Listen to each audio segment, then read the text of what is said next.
তদন্ত কিয় লাগে ইয়াতে এতিয়া ইমান ধুনীয়াকৈ কথাখিনিতো তদন্তটো কৰিয়ে দিলে দেখোন ৰাইজে তেওঁ তদন্ত মানে কি বিচাৰিছে তেওঁ এতিয়া মই মাটি আনি পুলিচ থানাত ভৰাও কি তদন্ত বিচাৰি আছে তদন্তটো হৈয়ে গ'ল ৰাইজে কৈছে যে তেখেতে সেকেন্ড ডিভিজন পাইছিল এতিয়া এটা তদন্ত কেতিয়া হ'ব যেতিয়া কোনোবাই ক'ব সেকেন্ড ডিভিজন মই পোৱা নাই চৰকাৰে ভুলকৈ কৈছে তেতিয়া এইটোতো দি যায় সূৰ্য পূবৰ পৰা ওলাই ইয়াৰ ওপৰত তদন্ত হয় নেকি এটা অখিল গগৈ ডাঙৰীয়াই কি তৰ্ক বিতৰ্ক কৰি আছে মই নাজানো ঢেকিয়াজুলি কলেজৰ অধ্যাপিকা এগৰাকীয়ে অলৰেডি বাতৰি কাকতত টিভিত কৈ দিলে ফেচবুকত দি দিলে যে এওঁতকৈ মোৰ নম্বৰ বেছি আছিলে তাৰ পিছত তেওঁ ক'লে মোৰ পত্নী ৰিচাৰ্চ কি পিএইচডি ডিব্ৰুগড় ইউনিভাৰ্চিটিয়ে ক'লে যে তেতিয়া আমাৰ কোনো পিএইচডিৰ ব্যৱস্থাই নাছিল গ'ল এটা ইয়াৰ ওপৰত কি ইনকুৱাৰী লাগে মই বুজি পোৱা নাই চাকৰিটো ল'লে এটা ইনকুৱাৰী কি কৰিম ইনকুৱাৰী তাবুৰাম তাইত ডাঙৰীয়া আছিল সেই সময়ত এটা মই মৃত মানুহজনক লৈ এটা কি ইনকুৱাৰী কৰিম তেখেতক আনি মই সুধিব লাগিব নেকি যে আপোনাক কোনে সেই সময়ত ৰিকুৱেষ্ট কৰিছিল গতিকে ইয়াত ইনকুৱাৰী কি লা পলাবটো মই ভাবো যে পলুৱাৰ প্ৰশ্নটো ক'ত যদি কথা হ'লহেঁতেন যে নহয় মুখ্যমন্ত্ৰীয়ে ভুলকৈ কৈছে সেই সময়ত তেওঁতকৈও চোকা ছোৱালী কোনো নাছিল এতিয়াতো কি নাম জানো তেখেতৰ মহিলাগৰাকী তেওঁতো জলজলকৈ কি ডালিমা কাকতি গতিকে এটা সাংবাদিকৰ দায়িত্ব যে তদন্ত কৰিলে মই কি কৰিম আৰু পুলিচেদি ডালিমা কাকতিৰ মাৰ্কশ্বিটখিনি আনিম পুলিচেদি অখিল গগৈ ডাঙৰীয়াৰ ঘৰৰ মাৰ্কশ্বিটখিনি আনিম আনি এটা কোৰ্টত ৰিপৰ্ট দি দিম যে দুইখনৰ ভিতৰত কোৱালিফিকেশ্যনটো আপোনালোকে চাওক সিমানখিনি কৰাৰ প্ৰয়োজন আছিল নেকি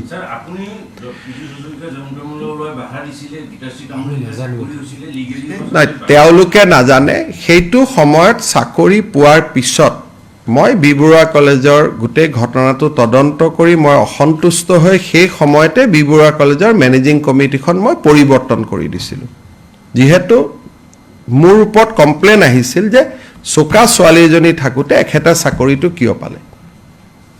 তাৰ পিছতেই মই গভৰ্ণিং বডিয়ে মাৰ্কছ দিয়া বস্তুটো মই উইথড্ৰ কৰি দিছিলোঁ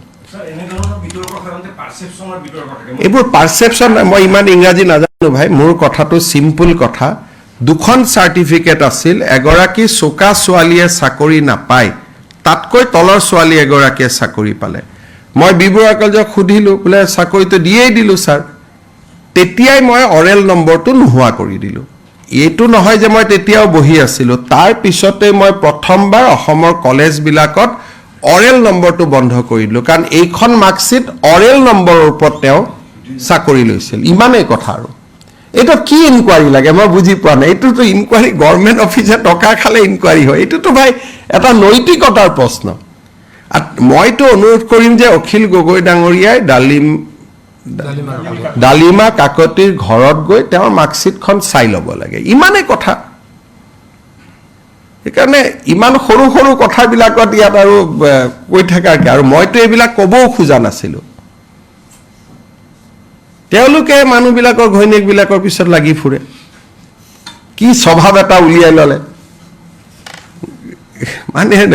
ৰাজনীতি কৰিব লাগে ভাই যাৰ লগত যুঁজিব খুজিছ তাৰ লগত যুঁজ আমি ৰাজনীতি কেনেকৈ কৰোঁ আচ্ছা হিমন্ত বিশ্ব শৰ্মা বেয়া মানে অহাবাৰ তেওঁক জালুকবাৰীত হেৰুৱাই দিম মোৰ এতিয়া পৰিবাৰ বাচ্চা 2 বছৰীয়া বাচ্চাকো নেৰা এনেকুৱা পলিটিক্সটো অসমতে চলি আছিলে নহয় সেইকাৰণে এইবিলাক এটা গণ্ডগোল হৈ আছে কাৰ সম্পৰ্কীয় কোন কি কথা এইবিলাক ওলাই গৈ আছে আগতেতো নোলাইছিলে